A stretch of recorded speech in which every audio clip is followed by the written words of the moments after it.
Nasa 11,000 pasahero kada oras daw ang dumadagsa sa ilang mga istasyon ng MRT. Kaya naman karaniwan ng siksikan ang pila ng mga pasahero.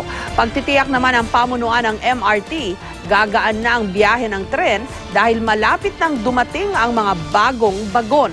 May report si Victoria Tulad.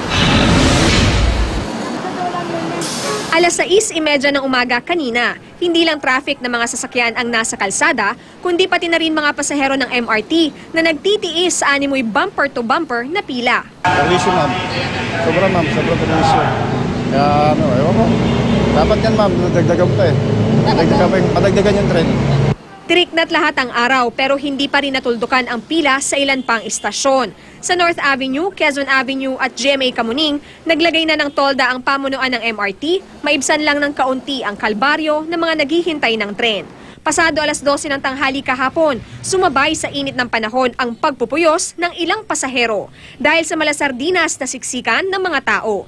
Kaya siya nahihirapan lumabas kasi yung malalayo pa, hindi mapasok sa loob. Sa mga ganitong sitwasyon, marami ang napapaisip. Bakit kailangan parusahan pa ang sarili kung meron namang bus na pwedeng sakyan? Mabagal. Mapa-MRT, mapabas, ganun din.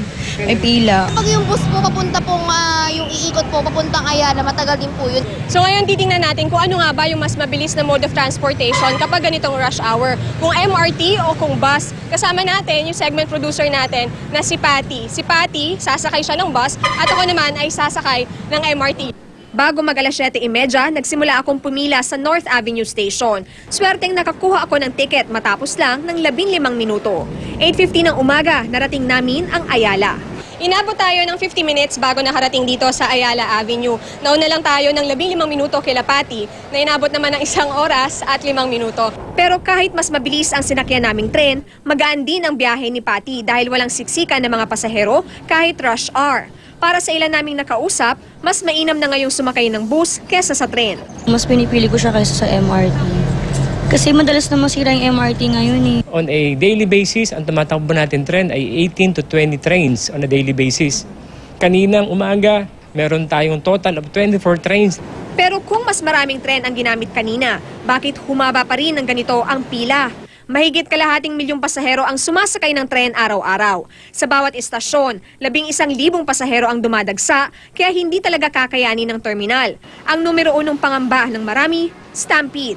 Ayon naman sa Director for Operations ng MRT na si Renato San Jose, sinasanay ang lahat ng drivers ng tren para maiwasang maulit ang disgrasya sa MRT kamakailan lang. Pakonsuelo rin sa mga commuter, malapit na raw dumating ang mga bagong bagon na inaasahang solusyon sa matinding siksikan sa tren. Kaya nga po yung ating DOTC ay nakapagtapos na ng pag-bid, nakapag-award na ng kontrata para po sa mga bagong bagon. 48 cars po tayo. That will amount to about 66% additional capacity. Mas malaki siya? Parehas po ng dati. Victoria Tulad, GMA News.